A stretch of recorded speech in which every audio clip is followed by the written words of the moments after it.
All right, people are asking us if it goes Labor, what's going to happen to property? If it goes Liberal, what's going to happen with property? Our crystal ball, stay tuned.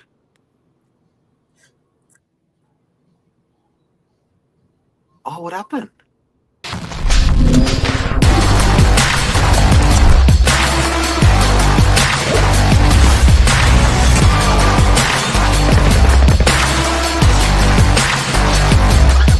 I'm the ringleader, so listen up.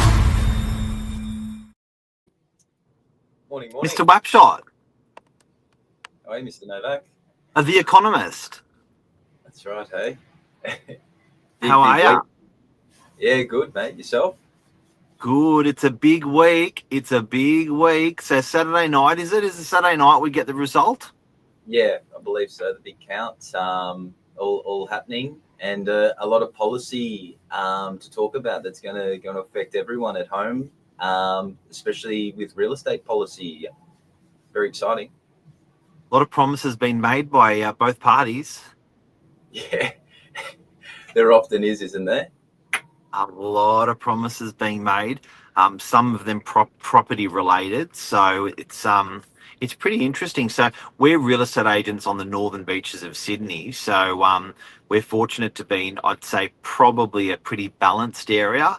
And sort of get the feedback from people about property, about sort of what's happening out there. Yeah. What do you reckon? What's going to happen to property post these elections? If I'm reading between the lines with a lot of this policy, what it looks like to me is not necessarily policy to bring affordability down, but it's more unlocking the ability for other people to now afford property. So what I mean by that, guys, is my suggestion would be that it, rather than bringing prices of property down, the government's going to continue pushing for support to allow people to enter the property market. That being ways of 5% deposits, under restrictions on prices. Traditionally we had, I think it was 900,000 for first home buyers that applied the 5% deposit.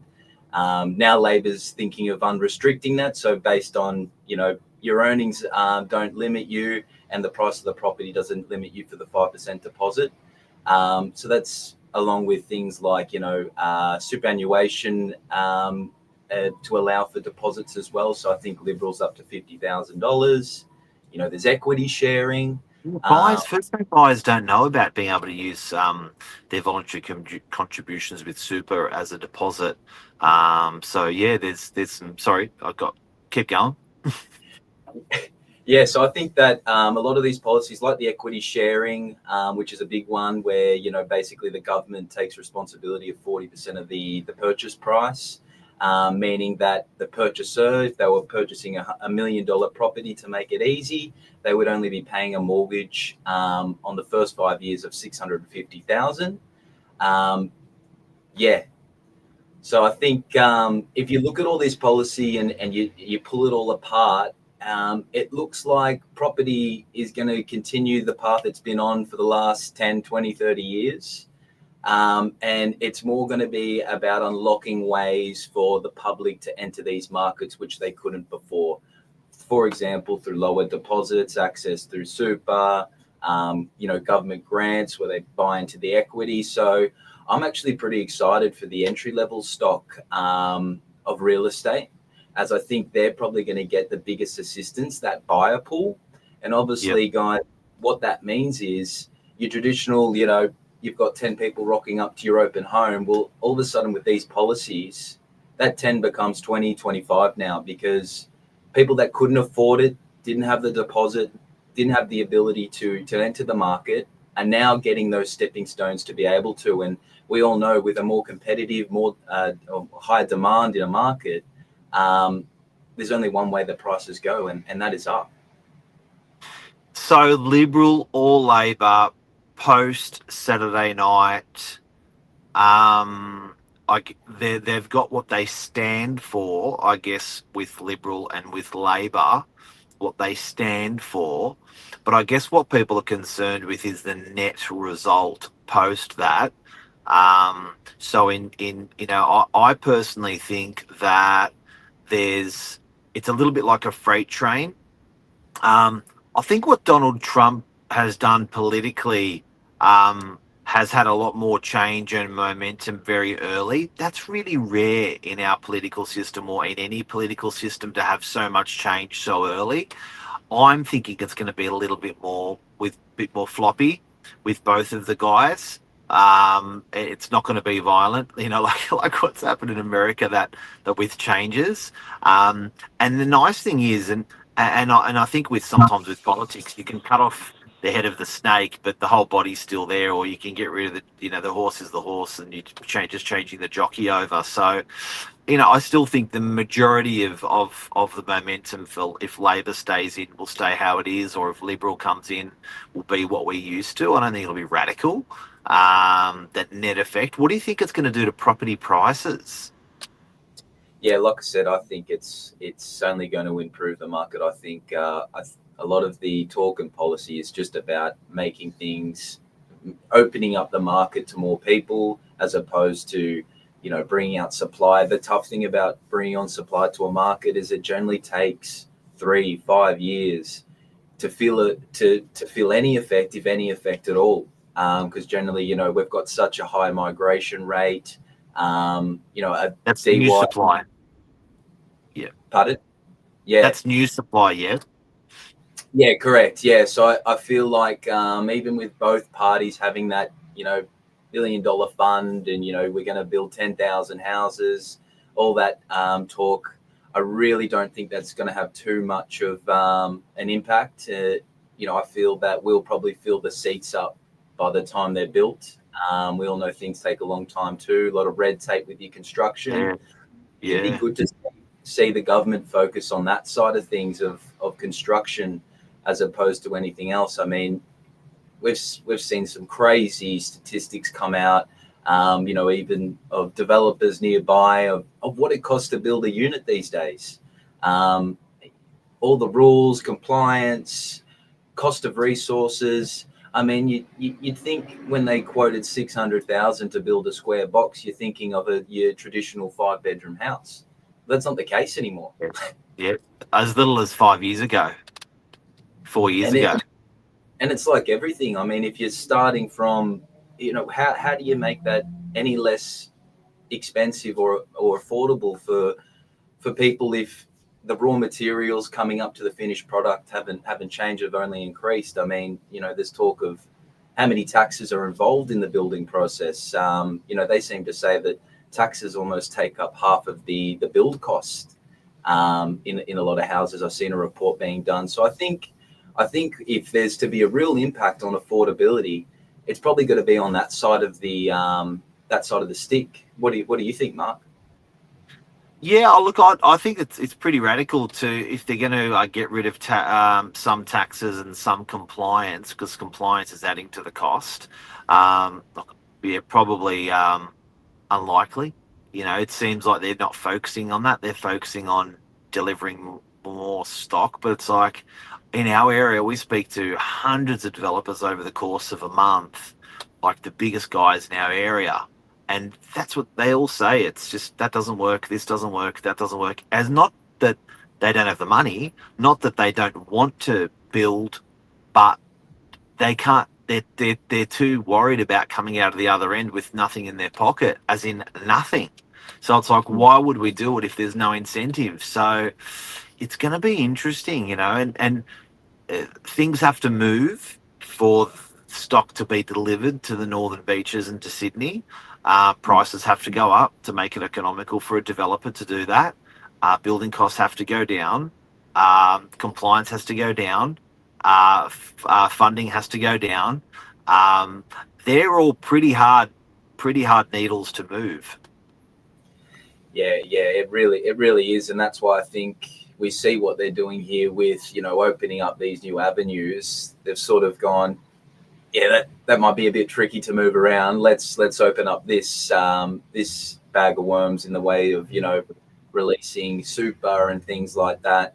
Yeah, you can sort of see where it's going, and that's where I've been reading in between the lines. I really think entry level units will do really well.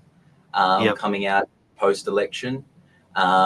Obviously, we've got to downsize the market, but I just think the way things are going, that entry-level stock, people that are traditionally renters, will now be moving into a homeowner segment, which should then give the rental market a bit of a breather, because that will sort of bring up the supply there as those traditional renters move over as owners now with this new support. So I'd see a high demand in that lower 1 or 2 bedders, entry level 3 bedders, that sort of a thing.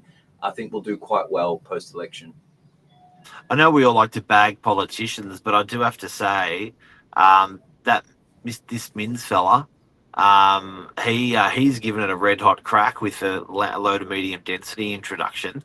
Like the net effect in our area, haven't seen what they're trying to achieve being achieved, but he's had a red hot crack going across 170 town centres. Oh yeah, definitely. And you probably need to be that aggressive in this day and age. So because there's so many boxes to tick, so many nods to get from this person, that person. It probably takes what Mr. Minns has done with that emergency group, where there's only a couple of guys that need to pass their eyes through it. So you probably do need to be a bit aggressive. And unfortunately, like with these things, the processes, they don't fast track the actual approvals through this. It's more just allowing a bigger footprint to be built on. So again, we'll see these changes come, but it won't be for another 2, 3, 5 years. So spinning the roulette wheel on the election on property, who's going to win and what's going to happen with property in a few sentences, in summary? Well, after reading what I was reading this morning, it seems to be that with the Canadian, that they just had their elections, Liberals won over there, and what they're saying is there was a Trump effect. So what they're essentially saying is that the Liberals were actually falling behind the last 3 months of their campaign. They were losing. But the whole idea of, apparently since the inauguration of Trump, the tariffs, there were 3 key steps, and they tracked the popularity of the party. And as each of these came out, Liberals started to make their way back up again. So I'm a little bit scared, because you can sort of see Dutton playing the Trump card. And whether how the general public takes that, I don't know. I sort of think Albanese's playing it safe, under the radar, so you sort of can't pick at him. I would have preferred a Liberal win here, but something in the back of my head's telling me that Labor's poking its head up. We're going to see something a little bit crazy with the whole Trump fiasco and Dutton's relationship with him there. I think property's going to go well either way. Probably a little bit more inclined on a Liberal side. I do like a little bit more of their policy, real estate wise. It's really a toss of the coin. I'm going to go something crazy. I'm going to say Labor wins, and I'm going to say property prices go up. Mark, what's your... How much? Pardon? How much? How much is the property base going to go up? I think units do 10%. Housing sort of, I see it leveling out a bit, but still doing quite well. So I'll be around that 6-7% mark. That's probably my 2026 outlook for property next year. With either party winning, I don't see too much of a difference either way, because a lot of them, have some same policy in a way. So yeah, I see generally the same outcome with property prices. Just a little bit unsure of where the Australian public's going to go in terms of the election. Interesting. Well, there you go. There you go, guys and girls. That's the punt ahead for the next for the elections this weekend. I'm thinking it's going to go Liberal. I'm thinking it's going to be the next 12 months house prices are going to be at level, and I think the next 12 months unit prices will see probably 10 or 12% growth that period. A couple of really good fundamental reasons I'll share in another series, but have a great day. See you, everyone. Have a great day. Thanks, Ed. Cheers. Bye.